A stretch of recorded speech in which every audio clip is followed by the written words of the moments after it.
दोस्तों, चुनाव चालू हो गया। 2024 का चुनाव जो लोकसभा का है वो शुरू हो गया।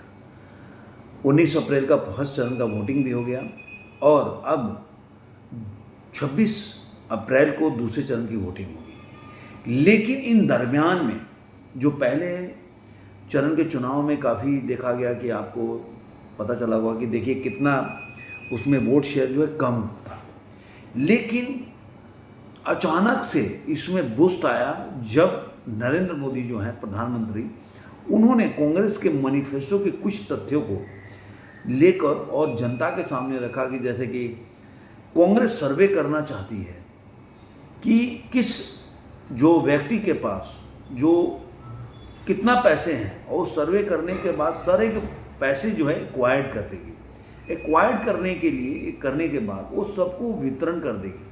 लेकिन मोदी जी बोलते हैं कि केवल वो एक्वायर करके आम आदमी में नहीं वितरण करेगी, ये मुसलमान जो कम्युनिटी है, मुस्लिम कम्युनिटी, उनमें वितरण करेगी। क्योंकि उनका मानना है कि इसके पहले भी आपको देखिए 2006 में मनमोहन सिंह जो प्रधानमंत्री थे, उनका एक भाषण भी आया था जब तालकटोरा में बोले थे कि जो इंडिया रिसोर्सेज हैं, भारत के रिसोर्सेज, उस पर सब पहला हक जो है वो मुसलमानों का है। इस पे बाद में लोगों ने क्या कि नहीं, नरेंद्र मोदी थी, मनमोहन सिंह ने ऐसा नहीं बोला था, क्योंकि ललन टपवाले ने भी बोला था, पहले का वीडियो बनाया। लेकिन उसमें आपको लगेगा उत्थान के लिए बोलना और क्लेम करना, दोनों में शब्दों में अंतर है। जितना मैं समझता हूँ क्लेम का मतलब ही होता है कि उनका दावा है, कि उनका पहला दावा है, ऐसा। तो ये चीज़ें चल रही है। और अब ये लोग पहले भी 1900 आप जाएंगे 73 वगैरह में इन लोगों ने इस तरह से किया था कि आपके अपने एसेट के 90 से ऊपर पैसा का इस्तेमाल नहीं कर सकते। ऐसा इंदिरा गांधी के टाइम में भी हुआ था। और जब 2014 में इनका जब चुनाव हुआ था, सबसे पहले इन्होंने हैदराबाद में, मतलब आंध्र प्रदेश में, जो SC ST का जो OBC का जो रिजर्वेशन था उसमें उन्होंने कम करके वो मुस्लिम कम्युनिटी को उसमें एंट्री कराया था, उसको उनके वश में दिया था। ये सब चीज़ें चल रहा है। लेकिन मैं आज इस विषय पे बात नहीं कर रहा हूँ। आज मैं बात कर रहा हूँ कि ये प्रोपेगेंडा आपने देखा होगा कि एक तो मतलब ये पाकिस्तानी लोग डम्ब भी होते हैं कि मोदी जी ने ये बोला था जो अर्बन नक्सल के बारे में, वो कह रहे हैं कि अरबी नस्ल वालों को, मतलब वो सुन के समझ भी नहीं पाते कि जो प्रधानमंत्री नरेंद्र मोदी ने बोला है तो अर्बन नक्सल के बारे में बोला है, अरबी नस्ल के बारे में नहीं बोला। तो एक जो प्रोपेगेंडा होता है ना, जो कांग्रेस या विपक्ष के लोग गाहे बेगाहे में जो बोल जाते हैं, वो कहीं ना कहीं भारत के बाहर एक एजेंडा जो सेट करते हैं किसी भी देश को कमज़ोर करने के लिए, वो चलता रहता है। ये मैं आज पहले भी बहुत पहले इस पर वीडियो बनाया था कि कैसे जॉर्ज सोरोस हर कंट्री में अपना पैसा लगा के अपने तरीके से उस कंट्री के को अपने यूज़ करता है, उसकी सरकारों को, मीडिया को यूज़ करता है और पैसा बनाता है। ब्रिटेन में भी 90s में भी उसकी वजह से वहाँ पे रिसेशन आया था। तो ये सब वैसा नहीं है, ये लिबरल गो गैंग होते हैं, किन्हीं के नहीं होते। और दूसरा, उसमें अगर मिल जाए, दूसरा कंट्री अगर सहयोग करे कि भाई उसका अपना स्वार्थ हो कि भाई दूसरा कंट्री इतना मजबूत हो जाए, हमारे सामने खड़ा हो, तो सोने पर सुहागा होता है। लेकिन आज हम बात करेंगे 2-3 लेख जो आए हुए हैं उसके ऊपर। द टाइम्स में एक लेख आया, मैं उसको एनालिसिस करूंगा, बताऊंगा कि उन्होंने लिखा कि भारत के इंडिपेंडेंट के बाद सबसे ज़्यादा सिग्निफिकेंट है उसका मतलब ये जो चुनाव है भारत के, जो इंडिपेंडेंट आज़ादी के बाद से सबसे बड़ा सिग्निफिकेंट है ये चुनाव। वो कहते हैं कि इसका कारण, उन्होंने कुछ अच्छी बातें बोले, लेकिन जो विपक्षी होते हैं वो तो उठाते नहीं हैं। उन्होंने बोला इसका कारण है ग्रोथ है, टेक्नोलॉजी एंड वेलफेयर पॉलिसीज जो है, जिसकी वजह से क्लियर मैंडेट जो है वो मिलेगा, नरेंद्र मोदी इसमें जीत सकते हैं, ऐसा उनका कहना है। वो मानते हैं कि नरेंद्र मोदी जीत सकते हैं, इतना तो मान गए। फिर तो EVM का चक्कर ही खत्म हो गया। अगर आप इसको शेयर करते हैं तो टाइम्स के न्यूज़ को, तो आपको पहले मानना पड़ेगा कि नरेंद्र मोदी इन चीज़ों की, जो भारत की जो ग्रोथ हुई है या टेक्नोलॉजी में जो इतना अपग्रेडेशन हुआ है या वेलफेयर पॉलिसी इतनी आई है, जिसकी वजह से मोदी जी जीत जाएंगे, तो ये पहला मानना पड़ेगा।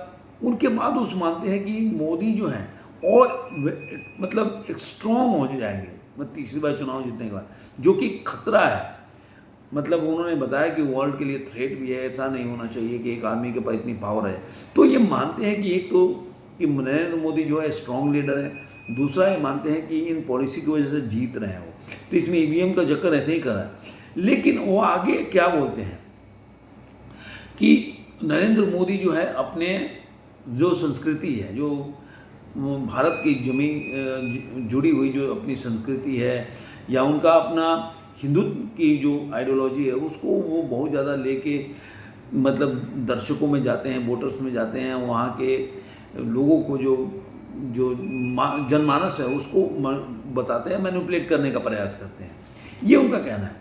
लेकिन उसका डार्कर साइड क्या हो लिख के जाते हैं, जो उसी में छुपा हुआ है कि हिंदुत्व जो है, नेशनलिज्म जो हिंदुत्व है, वो बड़ा खतरनाक है देश के लिए, जिसका कि वो अगुवाई कर रहे हैं और एक थ्रेट है वहाँ के माइनॉरिटी के लिए। तो ये डार्कर साइड है, इसमें काफ़ी ज़्यादा लिख जाते हैं। लेकिन अगर दोनों का आप वैल्यूएशन करें तो ये लिखेंगे, अगर इनके विपक्षी लोग हैं तो ये लिखेंगे कि हिंदुत्व जो है वो देश के लिए मतलब खतरा है माइनॉरिटी के लिए। लेकिन आप देखिए वर्ल्ड में कहाँ भी आप जाएंगे, हर जगह हिंदू रहते हैं। लेकिन अगर उसी तरह अगर हिंदू जो कितने क्राइम में इन्वॉल्व है पूरे वर्ल्ड में, मैं आपको आगे बताऊंगा अपने डाटा में, लेकिन पहले मैं बता देता हूँ कि कहीं भी हिंदू क्राइम में नहीं है। तो थ्रेट कैसे हो जाएगा, ये समझने वाली बात है। दूसरा आता है कि फाइनेंशियल टाइम्स, मैं बोल देता हूँ कि मैं आगे इस पर डिटेल बताऊँगा कि हिंदू जो है और जो मुस्लिम कम्युनिटी है उनका क्राइम में कितना इन्वॉल्वमेंट है पूरे वर्ल्ड में, छोड़ दिए इंडिया के, उसमें मैं बताऊँगा। लेकिन उसके पहले मैं बता दूँ, फाइनेंशियल टाइम्स में आया, जिसमें एडवर्ड जो हैं, उन्होंने स्वीट ऑडिटर हैं, उन्होंने लिखा कि मतलब अभी जो डेमोक्रेटिकली जो इलेक्शन हो रहा है ये बहुत ही खतरनाक है, क्योंकि इसमें पहले से ही पता है कि ये मोदी जी जीत जाएंगे, जो कि अच्छा नहीं है किसी भी कंट्री के लिए। और ये बताते हैं कि ये आखिरी डेमोक्रेटिक इलेक्शन होगा, जो कि आपने सुना होगा 2014 के बाद से 2019 और अभी 14 कि ये आखिरी इलेक्शन होगा और डेमोक्रेसी खतरे में है। तो मैं आज तक इस बात को नहीं समझ पाया कि कहाँ डेमोक्रेसी खतरे में कैसे है कि मतलब ये हर साल बोलते रहते हैं, लेकिन कभी भी ऐसा नहीं होता कि डेमोक्रेसी जो है खतरे में होती है। अब आते हैं कि मतलब ये मानते हैं कि ये आखिरी चुनाव होगा, तो मतलब चुनाव होगा, मतलब ईवीएम से चुनाव हो रहा है, मतलब चुनाव हो रहा है, इसमें कोई गलत नहीं है और कोई भी इसमें कोई मैनिपुलेशन नहीं है ईवीएम में, मतलब वो चुनाव जीत जाएंगे। तो आप लोग निकल के वोट दो और इनको हराओ नरेंद्र मोदी को। तो ये मान रहे हैं कि मोदी जो है जीत जाएंगे। अब ये भी कहते हैं कि उनका अपर हैंड है, मतलब मोदी जो है वो जीत जाएंगे। तो मैंने आपको बताया इसमें एनडी जो है एक और मुखर्जी बात बोलते हैं कि वो आप लेफ्टिस्ट आइडियोलॉजी के आदमी हैं, तो वो बोलते हैं कि साउथ और नॉर्थ उन्होंने डिवाइड करने का, जो कि राहुल गांधी आपने देखा होगा कि हमेशा बोलने का प्रयास करते हैं कि साउथ और नॉर्थ जो है वो अलग है, और साउथ का पैसा जो पढ़े लिखे लोग हैं वो नॉर्थ में क्यों खर्च हो रहा है, मतलब लब्बो-लुआब ये बात है। तो वो बोलते हैं ये बात को अलग करने का प्रयास किए। अब मैं एक चीज़ आपको बता दूं कि इसमें ये तो मानते हैं कि बैलेट पेपर से, एनडी मुखर्जी की बात की, बैलेट पेपर से चुनाव होता था तो इसका बैलेट पेपर से लूट लेते थे लोग, कई लोग अपहरण हो जाते थे कैंडिडेट्स का, तो ये मानते हैं, मतलब दोनों चीज़ तो लेके चलना है ना इनको। उसके अलावा ये भी मानते हैं कि ये बहुत बड़ी बात है कि वो मानते हैं कि कांग्रेस पूरी तरह से वाइप आउट हो जाएगी, मतलब समाप्त हो जाएगी इस चुनाव के बाद। तो ये भी मानना चाहिए कि अगर चुनाव हो रहा है और डेमोक्रेटिकली चुनाव हो रहा है तो कांग्रेस को मानते हैं कि खत्म हो जाएगी। इसके बाद आ रहे हैं, इसका आपको एक बता दो कि उन्होंने एक रेफरेंस भी दिया हिंदुत्व बुक का, इकोनॉमिस्ट जो टाइम्स है उसमें हिंदुत्व के नाम पे जो बुक है उसके उन्होंने रेफरेंस दिया। इसका एक आपको बता रहा हूँ कि रुचिर शर्मा करके हैं, उन्होंने इसके ऊपर काफ़ी बड़ा काउंटर रिएक्शन दिया। उन्होंने क्या लिखा कि हिंदुत्व के नाम पर जो देश प्रोग्रेस कर रही है, जो मान रही है, तो आप ये मान के चलिए कि जो भी देश है, ताइवान, साउथ कोरिया, वो ऑटोक्रेटिक रहा है, लेकिन आप देखिए उनका ग्रोथ कैसा रहा है। जिसको ये लोग मानते हैं कि ऑटोक्रेटिक है, वो लोग कैसे उनका ग्रोथ रहा है ये देखिए। उसके अलावा वो बोलते हैं कि जो यूरोपियन यूनियन है, 4 देश है, उनमें जिसमें जो फ्री ट्रेड का जो पैक्ट है, अगर मान लीजिए कि अगर ऐसा है तो उनके साथ $100 बिलियन का ट्रेड क्यों साइन किया? आज इंडिया जो है इतना ग्रोथ है तभी तो, मतलब उनके कहने का मतलब ये बोलते हैं कि ग्रोथ नहीं हो रहा है, तो ग्रोथ हो रहा है तब यूरोपियन यूनियन के 4 कंट्री $100 बिलियन का अगर ट्रेड करती है भारत के साथ, तो कितनी बड़ी बात है। अब मैं एक छोटा सा चीज में बताता चलूंगा आपको कि मैंने जो जैसा कि बोला था कि क्राइम में कितना इन्वॉल्वमेंट है भारत। पहले मैं मुस्लिम लोगों को बताता हूँ, फिर जर्मनी में एक और बात बता दूं कि जर्मनी में जो है 18 बिलियन का एक्सपोर्ट है, ये मैं बता देता हूँ जानकारी के लिए। अब बताते हैं मुस्लिम कितने जेल में हैं। अब देखिए कि जो मैं डाटा आपको बताता हूँ, आप चेक कर सकते हैं कहीं पे आप जाकर कि भारत में जो जनसंख्या के हिसाब से 30% मुस्लिम लोग जेल में हैं। अब कोई बोलेगा कि देखो इसमें भारत में तो जबरदस्ती मुसलमानों को परेशान किया जा रहा है इसलिए जेल में है, लेकिन वो मैं बताऊंगा उसके बारे में। आसाम में 60% है और 61% जो है वो जो उनको बताया जाता है कि उनकी आबादी के 60% लोग जेल में हैं आसाम में। अब मैं आपको कुछ अलग उदाहरण देता हूँ कि कोई बोल सकता है कि अरे यार ये तो भारत में उनके साथ जो व्यवहार हो रहा है, तो मैं बता देता हूँ कि यूके यूनाइटेड किंगडम में मुसलमान मतलब मुस्लिम जो है उनकी पॉपुलेशन है 4%, लेकिन जेल में है वो 18%, मतलब आपको 4 गुना से ज़्यादा लोग जेल में हैं। ये फर्स्ट पोस्ट का रिपोर्ट बता रहा हूँ मैं, ये सरकारी आंकड़े मैं बताता हूँ, ये कोई मतलब ऐसे कोई नहीं है। इंग्लैंड में केवल वेल्स में, इंग्लैंड के वेल्स जो 2 सिटी है उसमें बताते हैं कि 13,724 लोग जेल में हैं जो मुस्लिम कम्युनिटी के लोग हैं। 2002 में वो 8% थे, अब 2021 में 18% है। अब आइए जर्मनी में बता रहा हूं, ये हफिंगटन पोस्ट का रिपोर्ट है। पॉपुलेशन है 6% और जो क्राइम में इन्वॉल्वमेंट है जेल में है वो 20%। आप सोचिए तिगुना से भी 3 टाइम्स से भी ज़्यादा वो लोग जेल में हैं। इसके अलावा मैं बता देता हूं कि जो बर्मन है 29% है, उनकी सिटियों का नाम बता रहा हूं। हमबर्ग में है 28% है, हसन में 26% है, बादेन वर्टबर्ग में 26% है। अब आते हैं बेल्जियम। बेल्जियम में अब ये ब्लूमबर्ग का जो रिपोर्ट है उसके आंकड़े के हिसाब से बताता हूँ कि इनकी पॉपुलेशन है 5%, क्राइम में लोग जेल में जो है वो 16% है। आप सोचिए 3 गुना से ज़्यादा है, 3 टाइम्स से ज़्यादा है। अब यूएस में आइए, सिर्फ 1% की पॉपुलेशन है और क्राइम में इन्वॉल्वमेंट है और जेल में है 9%। और ये रिपोर्ट कौन था? सिविल राइट्स ऑर्गेनाइजेशन मुस्लिम एडवोकेट फाइंड्स, ये जो ऑर्गेनाइजेशन इसका रिपोर्ट है। ऑस्ट्रेलिया में 3% जो है पॉपुलेशन है और क्राइम में, ये सरकारी आंकड़े हैं भाई साहब, द वीकेंड जो है ऑस्ट्रेलिया उसका ये आंकड़ा है, क्राइम में 9% का इनका इन्वॉल्वमेंट है, मतलब 3 टाइम्स वहाँ भी है। नीदरलैंड में 5% पॉपुलेशन है, 20% क्राइम में इन्वॉल्वमेंट है और जेल में है। फ्रांस में 8% पॉपुलेशन है, आप तो चौंक जाएंगे फ्रांस का अगर मैं बताऊं तो 8% का पॉपुलेशन बता रहा है। कई ऐसे रिपोर्ट आते हैं जो बोलते हैं 60%, 60% क्राइम में और जेल में इन्वॉल्वमेंट है। कुछ लोग 38 से 40% बता रहे हैं, लेकिन आप सोचिए कि मतलब 8% आबादी अगर 40% से भी ऊपर हो तो कितना बड़ा आंकड़ा है।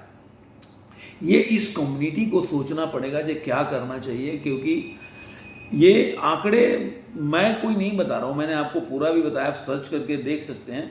उसके बाद जो इटली में 3% पॉपुलेशन है और 30% जो है वो इसके क्राइम में इन्वॉल्व हैं, जेल में।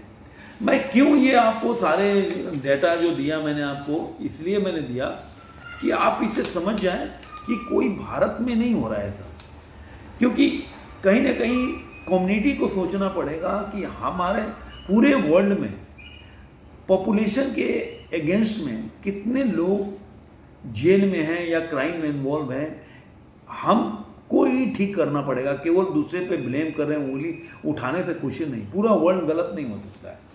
एक बता देता हूँ कि जैसे कि आपको एक छोटा सा एग्जांपल देता हूँ, बदायूं में आपको पता ही होगा कि फयाज साजिद जो जिस तरह का क्राइम किया है, मतलब एक बंदे के घर में घुस के उसके बच्चों को मार डाला।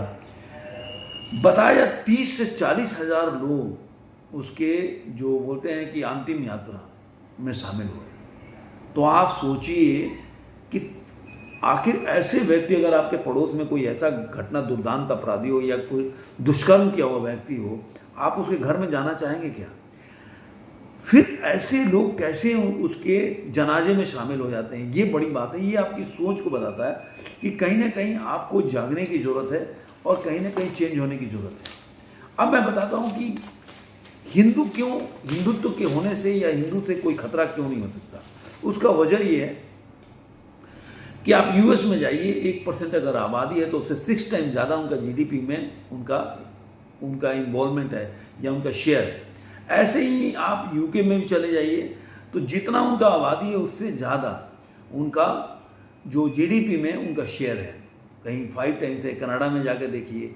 इसीलिए वहाँ के गवर्नमेंट जो है, या मान सकते हैं कि मोदी जी जो जाते हैं, इसलिए वहाँ के जो गवर्नमेंट है, चाहे यूएस का हो या कनाडा का हो या यूके का हो या ऑस्ट्रेलिया में देख लीजिए कि इतना ज़्यादा जो डायस्पोरा है भारत का, उतना स्ट्रॉन्ग है, इतना जीडीपी में उनका योगदान है, जिसकी वजह से मोदी जी को इतना ज़्यादा लोगों ने, वहाँ के जो राष्ट्रपति हैं, प्रधानमंत्री हैं, इन देशों का तवज्जो देते हैं या उनके साथ खड़े रहते हैं, या उनके मतलब आप बोल सकते हैं कि बहुत ज़्यादा मतलब उनके साथ इज्जत देते हैं। उसका वजह ये है कि भारत के जो लोग वहाँ रहते हैं उनका बहुत बड़ा उनके विकास में योगदान है। तो कोई भी देश नहीं चाहेगा कि उनके विकास में जो योगदान कर रहे हैं कोई भी लोग, वो एक कंट्री को छोड़ के जाए और उनको गलत माने। और उनका अगर क्राइम में रेट देखिएगा ना, जो जनसंख्या है उसका 0.1% इन्वॉल्वमेंट है। आप जाके सर्च कर लो, हर जगह 0.2%, 0. ऐसे है 9%, इस तरह का, मतलब 1% भी नहीं इन्वॉल्वमेंट है। अगर आबादी के हिसाब से देखा जाए तो मतलब बहुत कम है। तो इस तरह के से इसलिए हिंदुत्व कोई किसी भी कंट्री के लिए खतरा नहीं होता। वो अपना काम करते हैं, हर जहाँ देश में रहते हैं वहाँ के जीडीपी में, उनके विकास यात्रा में योगदान करते हैं। ये बड़ी बात है। तो मैं आपका आँख खोलना चाहता। आपको ये वीडियो कैसा लगा जरूर कमेंट बॉक्स में बताइएगा। फिर मिलेंगे ऐसे किसी वीडियो में, तब तक के लिए धन्यवाद।